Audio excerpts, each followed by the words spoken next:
Hi, my name's Simon Barnett. I'm the founder of OBO. OBO is a Palmerston North company dealing in field hockey goalies. That's all we do, field hockey goalies.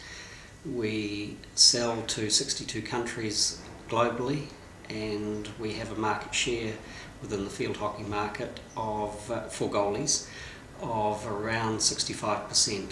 So for a Manawatu company, we are very much oriented toward the world. Only 7% of our sales actually are in New Zealand. We're 15 years old now, and I had a history of hockey importing, but it seemed like a good opportunity to take some of the things that we'd learnt and an opportunity that presented itself in goalkeeping that we needed to basically block a competitor coming into our market in New Zealand. Out of that came the realisation that there was an opportunity around the world for a much better goalkeeping gear. So as a result of that, got going, did a lot of player research. I'm not a goalkeeper, never actually played in goal at all, never worn a full set of kit, so that makes myself and Rob Whitfield, the designer that I've worked with from day one, very good listeners. So we worked away for a couple of years making prototypes and then took our product to market. It's critical during the early stages of a business to have very low overheads, and in fact I have had another job over many years to try and put money back into the business. So low overheads and then focus helped a great deal. We approached another company, another leading company in hockey called TK, a German company, and said to them, would you like to sell these remarkable new products that we've got? And they said that's a good idea, they'd like to do that. So I came back to New Zealand, wrote some marketing plans and sent them off for their comment. I got a text, sorry, not a text in those days, a fax back from TK on the 20th of May, a significant day, that's why I remember it, saying, well, this is all very nice, your products, we like your products, but this is a risky business. So what we would like to suggest to you is that you change some of the offering that I'd given them. Firstly, that they'd order 150 sets, and they want us to keep at our cost in Rotterdam 150 sets that they could draw from. They then said that we'd like you to take to give them 20 sets free of charge, so to give away to promote the product. They then said we'd like 180 days free credit, 6 months free credit, and lastly that we should lower our prices by 20%.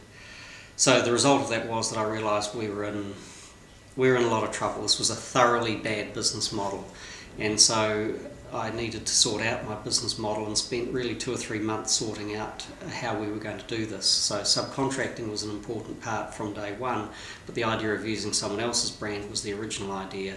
But having had that experience, I realised that we needed more control. This is actually our brand book.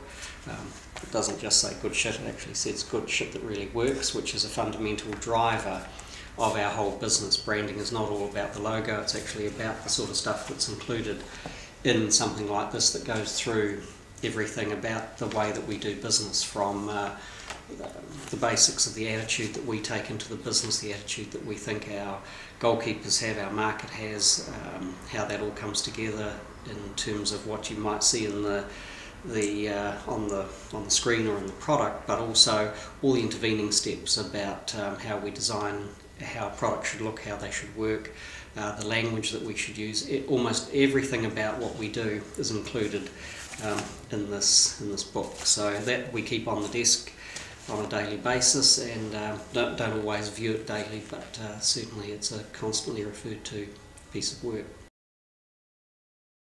So we got going, launched in 1994, and by 1998, through some, I think some good focus work, had achieved market leadership, and we've consolidated that over the following years.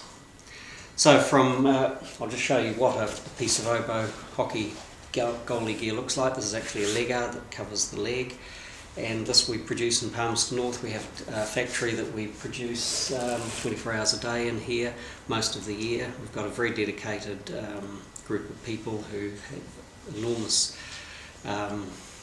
security of job, but also they are very good to the business. So we've had basically no one ever leave OBO. It's a very stable workforce, and we produce the product here and we ship it out overseas. But most of it is closed cell phone, and so in the early days we had to not only innovate in terms of product, but in terms of marketing, as I've already referred to, with the OBO brand name and all that sits in behind it, but also in terms of production capability. So what we have here is a purpose-built set of machinery. So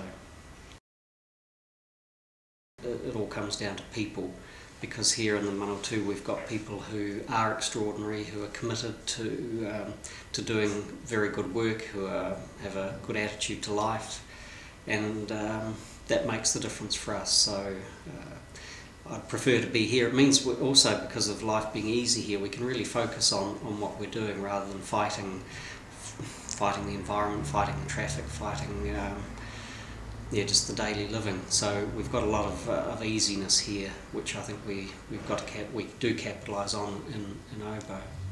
The other thing, actually, interestingly, is that being removed from the market, people would normally say being close to the market is good, but in my view, as long as you know exactly what you're doing and we're very clear about what we're doing, being removed from the market is actually a good thing, because then we can focus on our agenda rather than be sidetracked by what people might be doing in the marketplace. That's not to say that you should ignore the market, quite the opposite. You focus on key aspects of the market, but then follow your own agenda in terms of the work that you do to meet the market needs.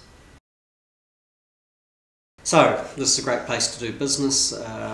Being involved in a business like OBO, which is constantly doing new things, we believe in curiosity, we believe in having a slight discontent about what we're doing, because we know that what we do now we can do better into the future. So even once you've innovated once, doesn't mean that you stop innovating, simply that this becomes a habit of life, and in my view it's a very good habit of life.